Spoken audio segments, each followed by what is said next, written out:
Hey guys, welcome to the California Mercantile and welcome to week 2 of Autism Awareness Month. Thank you everyone who liked, who commented, who shared posts, who made purchases that allowed us to donate to the Autism Society of America. We are really excited for all the fun stuff we got to do this week. And for those of you that don't know what I'm talking about, the California Mercantile has partnered with the Autism Society of America for the month of April to help raise funding for families with loved ones on the spectrum to make sure that they have equipment that they would need to connect virtually to their support systems of coaches and mentors and teachers and therapists.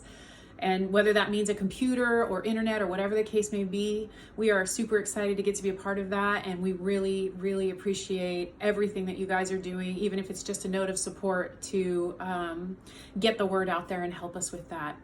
And this week I got quite a few questions about quite a few things, everything from autism to resin. And so I thought I would just take a couple of minutes. There were a couple of questions that jumped out at me about resin art in particular that I thought would be kind of fun to answer. So one of them was, if it doesn't offend you, what type of resin do you use for your projects? No, that doesn't offend me at all, actually. Depending on the type of project that I'm doing kind of determines what kind of resin that I'm going to use. So if I'm going to be casting like a dried flower or something like that, then I want a resin that's going to dry really, really clear. And if I'm going to do something that is going to be used for food service, then I want to make sure that the epoxy resin that I'm using is food safe.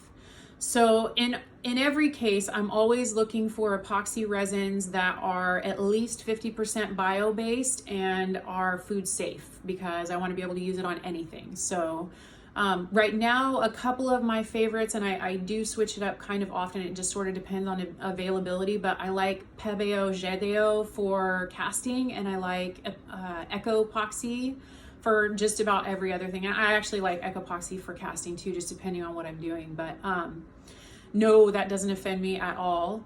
It is motivating to make sure that I am getting better at my craft, but I have zero issue with sharing the products that I use, because even if you used exactly what I use, you still wouldn't be able to do what I do. And I want to encourage other people to make art too, especially right now. There's a lot going on right now, and art is one of the ways that I am dealing. So, and I'm really thankful for the chance to be able to do it actually. So, like when my sons leave a gallon of orange juice in the refrigerator with like a drop in it, that offends me. Or when somebody doesn't take their buggy back at the grocery store, that offends the shit out of me. But asking me how I do what I do isn't offensive. It's kind of cool actually. So the other question was, how do you clean resin off of yourself? I'm guessing you're asking how I get it off my skin. That's a great question actually.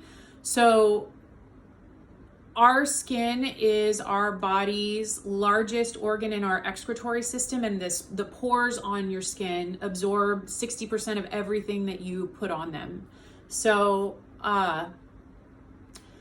I know a lot of resin artists like to use rubbing alcohol, and I don't, because it causes skin issues for me, so I don't do that. But I will use apple cider vinegar.